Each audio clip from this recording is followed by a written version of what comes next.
নমস্কার, রূপালীর হেসেলে আজ এনেছি আলুর পরোটা। আটাটা একটু নরম করে শুধু নুন দিয়ে মেখে দিয়েছি। দেখো, এরকমভাবে দেখতে হবে যে কতটা নরম হয়েছে। এবার পরিমাণ মতো আলু নিয়ে আমি সেটা কেটে প্রেসার কুকারে ভালো করে সিদ্ধ করে নিয়েছি। খোসা ছাড়িয়ে প্রথমে নুন দিলাম আর তারপরে শুকনো লঙ্কার গুঁড়ো। এবার খুব মিহি করে ভালো করে ম্যাশার দিয়ে বা এমনি হাত দিয়ে যেভাবেই সুবিধা হয় ভালো করে আলুগুলোকে পুরো মিহি করে মাখতে হবে, আর কোনো কিছু দিতে হবে না। দেখো, এরকমভাবে মাখতে হবে। এবার আমার যটা লাগবে আমি এরকম গোল গোল করে মেখে নিয়েছি, দলা পাকিয়ে নিয়েছি।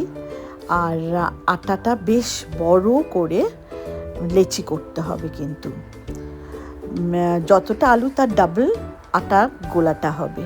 এবার আস্তে আস্তে ভালো করে বড় করে প্রথমে একটা রুটি করে নিলাম, দেখো। তারপরে আলুটা দিয়ে চিপে দিলাম। এবার যেরকমভাবে আলুর মুখটা বন্ধ করতে হয় দিয়ে বন্ধ করা দিকটা ওপর দিকে রেখে আবার একটু কিছু গুঁড়ো আটা ছড়িয়ে দেব। হ্যাঁ, আর হাত দিয়ে যতটা পারবে ততটা বাড়িয়ে নিতে হবে, আলুটা যাতে চারিপাশে সমানভাবে ছড়িয়ে যায়। এবার খুব হালকা হাতে বেলে নিতে হবে, বেশি চাপ দিলে কিন্তু বেরিয়ে যাবে। মোটামুটি এই সাইজ হয়েছে, আর দেখো একটু মোটাই আছে। এবার চাটুতে ভালো করে সেঁকতে হবে। খুব হাই হিটে সেঁকলে ভেতরটা কাঁচা থেকে যাবে, কারণ একটু তো মোটা আছে। তাই সময় নিয়ে একটু ভালো করে দুপিঠ সেঁকে তারপরে ঘি বা তেল দিয়ে এরকম ফুলে উঠবে। ফুলে ওঠা মানে আমার আলুর পরোটা পারফেক্ট হয়েছে। আলুর পরোটা ডিমের পোচ দিয়ে, দই দিয়ে আর মাখন ওপরে মাস্ট।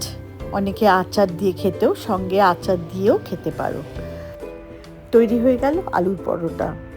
রূপালীর হেসেল দেখতে থাকো এরকম নানান চটজলদি খাবারের জন্য।